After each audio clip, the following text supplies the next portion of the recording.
Hey there, Sharon Horne-Ellstrom here, celebrating. Welcome to day 242 of our Be a Better You annual challenge. We're focusing on, of course, the IDEANCE process, step 6 today, which is to celebrate. So we want to talk about how do we determine when and how and what we do to celebrate. I like to use the journalistic framework: who, what, where, when, why, and how are we going to celebrate. I like to celebrate wins as we work toward filling the gap between where we are and where we want to be and moving toward what it is that we want, especially with respect to emotions this month. We're using the IDEANCE process all this year, but today we're focusing on step 6, celebrate, of the IDEANCE, emotional IDEANCE process, right? So we're applying it to an emotional topic or an emotion that we want to usually improve or change in some way that serves us better than it has in the past. So I'm doing fear in both my personal life, the Be a Better You annual challenge, this segment, as well as in our Supersize Your Business group. Because guess what? If I'm experiencing fear in my personal life, I'm bringing that right with me to my businesses or to my job or my career and everywhere I go.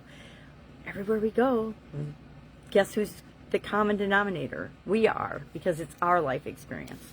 So today we want to think about, and we kind of touched on it yesterday, what milestones as we move from where we are to where we want to be do we want to acknowledge and celebrate. I love to track and journal, especially in the more subjective areas of my life.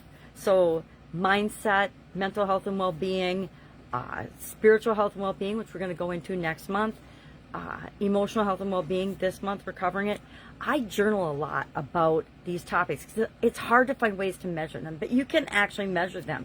You can measure how many times during the day you experience or feel the emotion that you want to eliminate. So I've been tracking fear personally, and like, okay, when am I noticing that something's coming up, and it's actually a response to a deep-seated fear that I didn't even realize I had.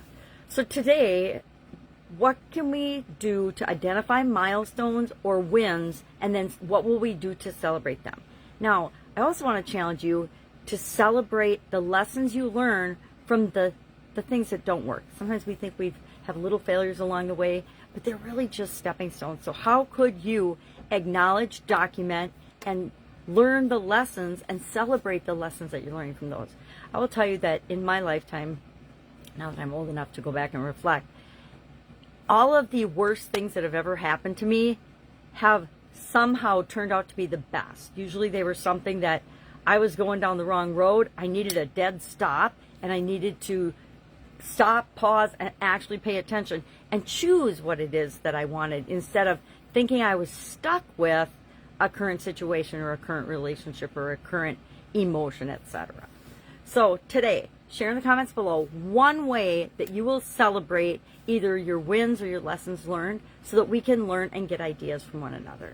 I like to do little things, but I like to specifically acknowledge both wins and lessons learned. I document them. I document just about everything. I like to write them down, because then I have a resource I can physically go back to if I need to, because that thing is rearing its ugly head again or peeking up again. All right. I hope this is clear what we're doing today. How are you going to celebrate? What are you going to celebrate? Share in the comments below. Any questions?